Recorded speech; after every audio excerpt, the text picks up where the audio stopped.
cations. I am Devang Saxena. So the question that we'll be looking into is the one asked by Mr. Arif Sheikh on my Facebook page. So the question is as shown on your computer screen now.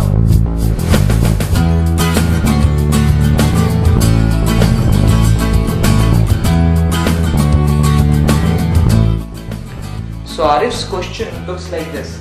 There is a 64 celled chessboard, that is 8x8 chessboard, and we are supposed to put 5 coins in their cells in a way that none of the coins is put into the same row or the same column. So now let's see. If we try putting the coin, for the first coin there will be 64 choices. Why? Because all the cells are clearly distinguishable. Right? So for the first coin we have 64 choices. What about the second one? For the second coin, now when we have put the first coin, suppose if we put the coin here, so we are exhausting how many locations? We are exhausting one row and one column. So we are exhausting this row and this column. So when we are exhausting one row and one column, how many rows and how many columns are we left with?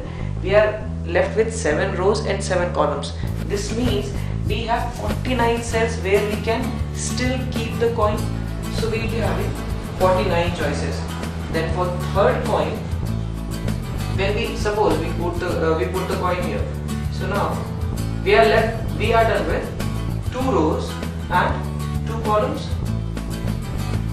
So as we are done with 2 rows and 2 columns, how many rows and columns are we left with? We are still left with 6 rows and 6 columns. So for the third coin, we have 36 choices. So and so on. For the fourth coin, we will be having 5 into 5, that is 25 choices. And for the fifth coin, we will be having 16. 4 into 4, 16 choices. Now, if we want to find out the total number of choices that we have, or the total number of ways in which we can keep this, we can put these 5 coins in these locations, the number of ways would be n is equal to 64 into 49 into 36 into 25 into 16. So is it the answer? The question that comes to our mind is, now since we have put the 5 coins, what about interchanging their positions? So will we have another factorial 5 here or not? The answer to this question would be no. Why? The reason is that when we are considering putting coins one after the other, we are actually considering all the arrangements possible. So we don't need to have a factorial 5 there.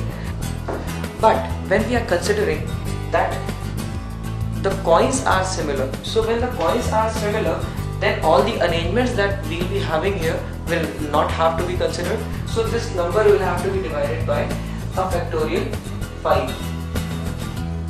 So this means that this will be the answer to the second question,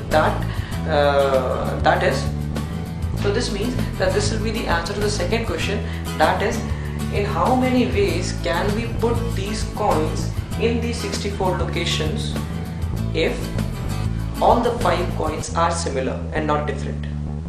So this was the video response to the question asked by Arif.